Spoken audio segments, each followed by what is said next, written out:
እቲ ታሪክ ክጅምር ኣብ ኣፍሪቃ ውሽጢ ክኾን ከሎ ማይ ናብኡ ምፍሳስ ጠጠው ስለ ዘበለ ድርቂ ይጅመር ኣሎ። ቤሊ ዝተባህለ ናይ በረኻ ድሙ ንቤተሰቡ ማይ ከምጽእ ምስ ወፀ ንስካር ዝተባህለ ኣንበሳ ዓርኩ ረኸቦ። ቤሊ ጎልፍ ክጻወት ምስ ጀመረ ሰበይቲ ቦሊ መጠት። ካብ ገዛ ዝወፀቶ ንሰብኣያ ንምድላይ ነበረ። እንድሕራይ ሓንቲ ዘራፍን ሓደ ሓርማዝን ይረኸቡ። ዝመፅሉ ምኽንያት ኣብቲ ጎቦታት ውሽጢ ማይ ክሳብ ሕጂ ስለ ዘይመፀን ኣብኡ ዘሎ ሩባታት ድማ ከም ዝጠረቐ ክነግርዎ እዮም። እቶም እንስሳታት ዘይፈለጥዎ ነገር እቲ ድርቂ ማይ ዝተኸሰተ ካብኦም ብዙሕ ኪሎ ሜትር ርሒቑ ግድብ ስለ ዝተሰርሐ እዩ። ብኻልእ ኣብ ኣርክቲክ ሱሺ ዝተባህለት ናይ በረድ ድቢ በረድ ስለ ዝመኸኸ ገዛኣ ክትስእን ከኣለት። በዚ ከዓ በይናብቲ ውቅያኖስ ውሽጢ ተሪፋላ። ኣብ ፓስፊክ ውቅያኖስ ብዝሰኸሩ መርከበኛታት ዝምራሕ ዝነበረ መርከብ ምስ እምኒ ተጋጭኡ ማይ ናብ ውሽጢ ይኣቱ። በዚ ምኽንያት ዊንስተንን ዊንፍሬድ ዝተባሃሉ ክልተ መጻምድቲ ጎብየ ክስደዱ ከኣሉ። ኣብ ኣውስትራልያ ከዓ ብሓደ በዓል ሞቶ ብዝተፈጠረ ናይ ሓዊ ባርዕ ሓደጋ እንስሳታት ዝነብሩሉ ተኽልታት ተቓጸለ። በዚ ምኽንያት ከዓ ቶም ዝተባሃለ ካንጋሮን ሻይል ዝተባሃለ ዓርኩን ዝሓሸ መነባብሮ ንምምራሕ ተሰደዱ። ብኻልእ ትዕዝብትና ከዓ ቻርልስ ዝተባሃለ ደርሆ ንሎሚ ድራር ተባሂሉ ክሕረት ተዳልዩ ነበረ። ናይ ዕድል ጉዳይ ግን ይሃድሞ እሞ ናብቲ ባሕሪ ምስ ነጠረ ኣብ መሕፀቢ ላቫንዲ ንዓለበ። ኣብ ውሽጡ ቶቢ ስፓይልን ቶም ክልተ ጎብየን ኣለዉ።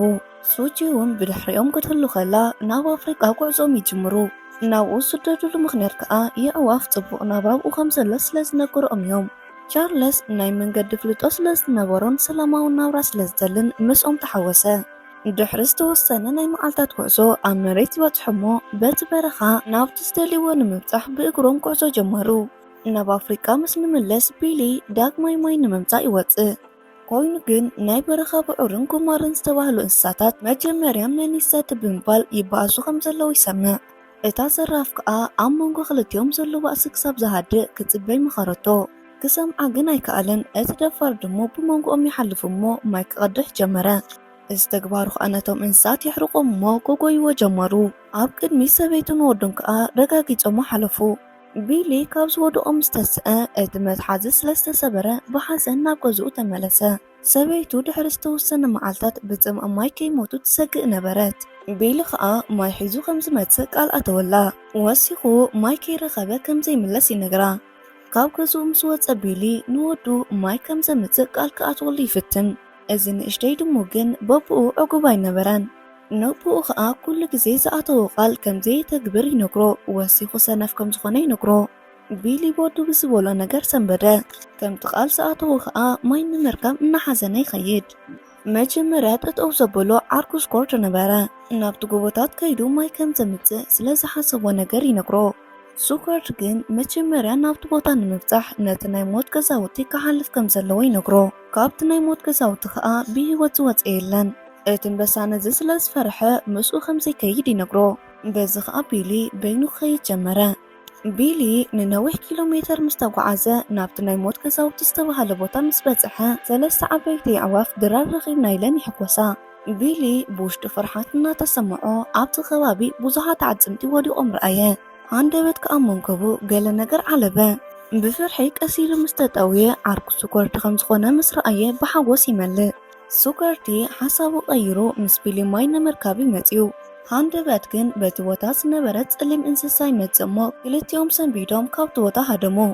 ሱኮርቲ ብኻልእ መንገዲ ክጎይ ከሎ ቢሊ ከዓ ናብ ዕጹው ዝኾነ ቦታ ኣትዩ ተተሓዘ። ቢሊ እቲ ዝኾነ ነገር ጠጠው ኢሉ ክጽበይ ከሎ እቲ ዘፍርሕ እንስሳ ከዓ እናገዓረ ናብኡ ይቐርብ። ዳሕራይ ግን ፈሪሑ ተመለሰ። ናይ በረድ ድቢ ብድሕሪ ቢሊ መጽያ ስለ ዝገዓረት እዩ እቲ ኣራዊት ፈሪሑ ዝሃደመ። ብድሕሪ እዚ እቲ ኣራዊት ምስ ከደ እቶም እንስሳታት ንቢሊ ክላለይዎ ካብ ዝተሓብእሉ ቦታ ይወፁ። ንነብሶም ድሕሪ ምልላዮም ከዓ ንምሸቱ ሓዊ ኣጉዶም ምስ ደቀሱ ሱኮርትን ቢልን ግን ኮፍ ኢሎም ነበሩ። ቢሊ ኣብቲ ናይቲ ኣንበሳ ገጽ ዘሎ ስምብራት እንታይ ምዃኑ ይሓትት። ሱኮርቲ ከዓ መንእሰይ ኣብ ዝነበረሉ ዕድመ ሓደ ታሪክ ክነግሮ ጀመረ። ቀደም ኩሉ ነገር ምስኡ ኮይኑ ዝገብር ሓደ ሓዊ ነበሮ። ሓደ መዓልቲ ግን ብሃደንቲ ተተኲሱሉ ሓዊ ብቕጽበት ክመውት ከሎ እቲ ጥይት ከዓ ኣብ ኣፍንጭኡ ዘሎ ስምብራት ከም ዝፈጠረ ይነግሮ። ሱኮርቲ ኩሎም እንስሳታት ብሰላም ንኽነብሩ ይደሊ ነበረ። ኣብ ዝቕጽል ንግሆም ዝተበራበሩ ሱቺ ነተን ዝኣረጋ ክልተ ጎብየን ኣመና ደኺሞም ስለ ዝነበሩ ቻርሊ እውን ብሓደ ይተርፉ። ቶቢን ስፓይልን ከዓ ምስ በዓል ቢሊ ማይ ንምድላይ ዝጀመርዎ ጉዕዞ ይጽንበርዎም። በቲ ናይ ሞት ገዛውቲ ቢሊ ነቲ ዝተሰርሐ ዓብ ግድብ ረኣዮ። እዚ ከዓ ነቲ ናይ ማይ ሕፅረት እቲ እንኮ ምኽንያቶም ምዃኑ ተረድአ። ናብ ላዕሊ ምስ ደየበ እቲ ግድብ ዝተገደበ ንኣመና ጽቡቕ ዝኾነ ሪዞርት መብራህቲ ከመንጭ ምዃኑ ይበጽሖ። እዚ ሪዞርት ብቐንዱ ዝተዳለወሉ ንትንበያ ኩነታት ኣየር ዝእከቡ በዓል ስልጣናት ነበረ። እቲ ዋና ከዓ ሚስተር ስሚት ዝተባሃለ ግለሰብ ነበረ። እቶም እንስሳታት ነቲ ግድብ ብጀልባ ይሰግርዎ እሞ ናብቲ ሪዞርት ይበጽሑ። ቶቢን ሪንን ጸሚኦም ስለ ዝነበሩ ጽምኣቶም በቲ ዝረኽብዎ መስተ ይረውዩ።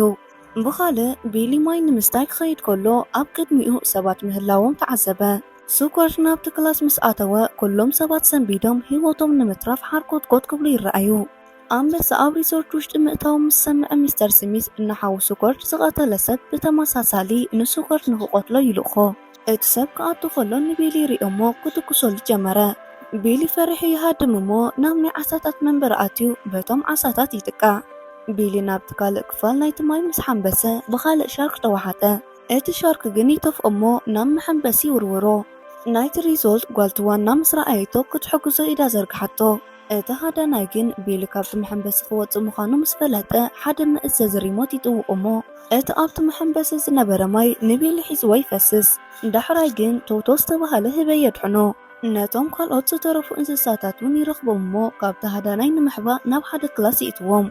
ናብ ናይ ሓላፊኡ ቤት ጽሕፈት ምስ ከደ ሚስተር ስሚስ ነቲ ሃዳናይ ነቲ እንስሳ ከይቆትሎን ኣደንዚዙ ከምፅኦን ብድሕሪዚ ብኽቡር ዋጋ ክሸጥዎ ምዃኖም ክነግሮ ከሎ ይሰምዕ።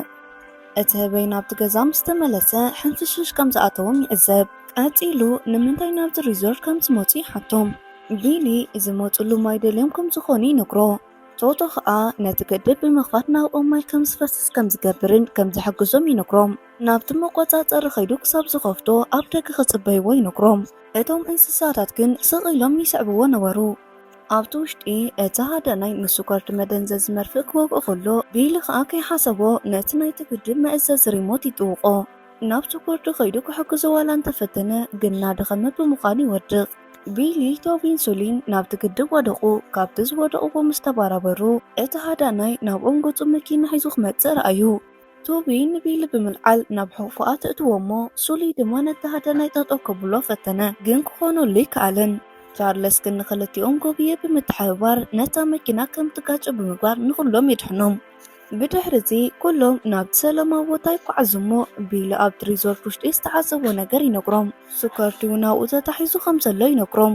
ቻርለስ ንስኮርቲ ንምድሓን ካልኦት እንስሳታት ክሕግዝዎም ክሓቱን ነቲ ማዮም ንኽመልስዎ ከም ዝሕግዝዎም ሓሳብ ይቕርብ። ናብቲ ሆቴል ምስ ንምለስ ስኮርቲ ሃለዋቱ ምስ ፈለጠ ኣብ ሓደ ቦታ ተዓፂ ነበረ እሞ ኣብ ጥቕኡ ኮፍ ኢሉ ዝነበረ ቶቶ ከዓ የዕሩኽቱ ኩሎም ከም ዝሃደሙ ይነግሮ። ናብ ናይ ቢል ቤተሰብ ምስ ንምለስ ከዓ እቲ ጽምኢ ማይ ቢኢስዎም እታ ዝተረፈት ንእሽተይ ማይ ከዓ ካልኦት እንስሳታት እናተበኣሱ ነበሩ። ቻርለስን እቶም ካልኦት ዝተረፉ እንስሳታትን ኣብ መወዳእታ ናብ ናይ ቢሊ መንበሪ ይበጽሑ። ምስቲ መራሒ እንስሳ ኤንጅኻ ክዘራረቡ ጀመሩ። ቢሊ ከዓ እቲ ማያበይ ከም ዝተተሓዘ ከም ዝፈልጥ ይነግራ እሞ ነቶም እንስሳታት ክትእክቦም ፊስካ ክትነፊሕ ይነግራ። እቲ ጥሩምባ ምስ ተነፍሐ ከዓ ኩሎም ዓይነት እንስሳታት ከካብ ዝነበርዎ ይእከቡ። ኤንጂ ፊስካ ብምንፋሕ ንኹሎም ስቕ ክብሉ ትእዝዞም። ከምዚ ዓይነት ኣኼባ ቅድሚ ሕጂ ገይሮም ስለ ዘይፈልጡ ንመጀመርያ ግዜ ከምዚ ዓይነት ኣኼባ ይገብሩ ከም ዘለዉ ብምንጋር ዘረብኣ ጀመረት። ስምምዖም ሰላማውን ሓደ ንሓደ ከም ዘይጎድእ ተዛረበት። ብምቕጻል ነቲ ዘረባ ንምቕጻል ንቢሊ ኣሕሊፋ ሃበቶ። ቢሊ ነቲ ናብኦም ክፈስስ ዝግብኦ ማይ ብግድብ ከም ዝተተሓዘ ይነግሮም። ብተወሳኺ ስኮርት በቲ ሪዞልት ምትሓዙ ይነግሮም። በዚ ከዓ ኩሎም ብሓባር ኮይኖም ነቲ ማዮም ክመልሱ ከም ዘለዎም ይነግሮም።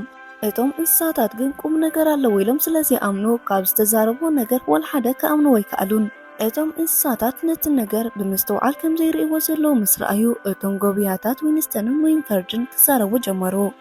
ዊንፍሬድ ክትዛረብ ከላ ሰባት ብኩሉ ሃገራት ብዘይተገዳስነቶም ተፈጥሮ ይጥፍኡ ከም ዘለዉ ተዛረበት። ሰላማዊ ዝነበረ ናብርኦም ብኬሚካል ምኽንያት ሕጂ መርሰም ምዃኑ ተዛረበት። ብተወሳኺ ንባዕሎም ጠጠው ኢሎም እንተዘይተዋጊኦሞም እቶም ዘይግደሱ ሰባት ነዛ ዝተረፈቶም ሂወቶም እውን ከም ዘጥፍኡሎም ተዛረበት። እቶም እንስሳታት ነቲ ናይታ ጎብየ ዘረባ ጽኒኢሎም እናሰምዑ ክሓስቡ ጀመሩ። ንምሸቱ ዊንስተንን ዊንፍሬድን ናይ መወዳእታ 750 ዓመቶም ትንፋስ የተንፍሱ። ኣብ ዝቕጽል መዓልቲ ናይቶም ጉብየታት ሞት ንኹሎም ይንገሮም። እቶም እንስሳታት ተኣኻኺቦም ናብቲ ዲጋ ጉዕዞኦም ጀመሩ። ኣብቲ ናይ ሞት ገዛውቲ ምስ በጽሑ እቲ ኣራዊት ኣለኹ ይከውን ንምርኣይ ቀባሕባሕ እናበሉ ክጥሙት ጀመሩ። እቲ ኣራዊት ከዓ ድምፆም ሰሚዑ ይመጽእ እሞ ንቻርለስ ይሕዞ። ኮይኑ ግን ቻርለስ ብዘይ ፍርሒ ነቲ ኣራዊት ከሰንብዶ ዝኽእል ዘረባ ይዛረብ። እዚ ኣራዊት ከዓ ብፍርሒ ይፍንዎ። ኣብቲ ሆቴል ውሽጢ ቶቶ ነቶም እንስሳታት ክሕግዝ ይደሊ እሞ ነቲ ሚሳይል ካብ ምትኳስ ጠጠው ኣበሎ። እታ ኣየር ከዓ ጸኒሓ ተተኮሰት እሞ እቲ ሃደናይ ነቲ ህበይ ንምቕታል ሽጉጡ ውጸሉ። ካልእ ዋዓግ መጺኡ ግን ህይወቱ ትረፈሉ። ኣብቲ ግድብ ፊት ንፊት ጠጠው ኢሎም ዝነበሩ እንስሳታት ናብቲ ሆቴል ኣናህብ ተጠቂሞም መልእኽቲ ከመሓላልፉ ይውስኑ። ብተመሳሳሊ እቲ ሃዳናይ ናብቲ ክላስ ይመጽእ እሞ ተወሳኺ መሳርሒ ነቶም እንስሳታት ኣውፅአ። እቶም ኣናህብ ምስ ኣጥቅዕዎም ጓልቲ ዋናቲ ሆቴል ማያ ንሱኮርዲ ካብ ዝተኣሰሩሉ ነጻ ጾቶ። እቲ አንበሳ ምስ ሃዳናይ ምስ ተፋጠጠ እቲ ቅድሚ ሕጂ ረኺብዎ ዝነበረ ኣንበሳ ምዃኑ ትዝ በሎ። ሶኮርዲ ናብኡ ምስ ዘለለ ብስምባደ እቲ ሃዳናይ ናብቲ መሐንበሲ ወደቐ። ሶኮርዲ ከዓ ነቲ ማይ ክወስዳ ዝኽእል ሪሞት ጠወቆ። እቶም እንስሳታት ከዓ ብደገ ኮይኖም ነቲ ናይ ድዲጋ መንደቕ ክሃርምዎ ጀመሩ። ዓቕሞም ግን እኹል ኣይነበረን። ብድሕሪኦም ግን እቶም ሓይሊ ዘለዎም እንስሳታት ናብቲ ዲጋ ብቐጥታ ይጎዩ እሞ ብሓይሊ ምስ ሃረምዎ እቲ ሃዳናይ በቲ ሓደ ቀዳድ ወደቐ። ብናይ ስማይሊ መርዛም ጨነ ከዓ ሃለዋቱ ድፈአ። ሶኮርዲ ኣብቲ ጫፍቲ ናይቲ ግድብ ጠጠው ምስ በለ ቢሊ ኣመና ይሕጐስ። ቢሊ በቲ ናይቲ ግድብ ቀዳድ ሓደ እምኒ ይድርብዩ እሞ ነቲ ቅድም ዝተተኮሰ ሚሳይል የልዕሎ። ድሕሪ ምትኳሱ ከዓ እቲ ግድብ ይሰናጠቕ እሞ ማይ ምፍሳስ ጀሚሩ። ሙሉእ ብሙሉእ ብምፍሳሱ እቲ ማይ ናብቶም እንስሳታት ይፈስስ። ጉዕዞኦም ናብ መንበሪኦም ይገብሩ እሞ ሒዝዎም ናብ መንበሪኦም ይመልሶም። እቶም እንስሳታት ከዓ ንነዊሕ ግዜ ሲኢኖምዎ ዝነበሩ ማይ ይረኽቡ እሞ ብሓጎስ ይነብሩ። ብኻልእ እቲ ሆቴል ሙሉእ ብሙሉእ ይዓኑ እሞ እቲ ዋናቱ ሆቴል ሚስተር ስሚስ ምስ ጓሉ ኮፍ ኢሉ ነቶም ሕጉሳት ዝነበሩ እንስሳታት እናረኣዩ እቲ ፊልም ኣብዚ ይውዳእ። ፍትወት ተኸታተልቲ መደብና ብዘቕረብናልኩም መደብ ዓጊብኩምን ተሰናጊዕኩምን ክትኩኑ እናተመነና እንተፈቲኹማ ቪድዮ ላይክ ሼር ብምግባር ዘለኩም ሃናፅሬት ይኹን ሓበሬታ ኣብ ኮመንት ሴክሽን ኣሙጡልና። ናይ ወትሩ ተኸታተልቲ መደብና ንምዃን ሳብስክራይብ ዘይገበርኩም ሳብስክራይብ ኩሩ እንዳበልኩ ኣብ ቀጻሊ ብኻልእ መደብ ክሳብ ንራኸብ ሰሰናዩ።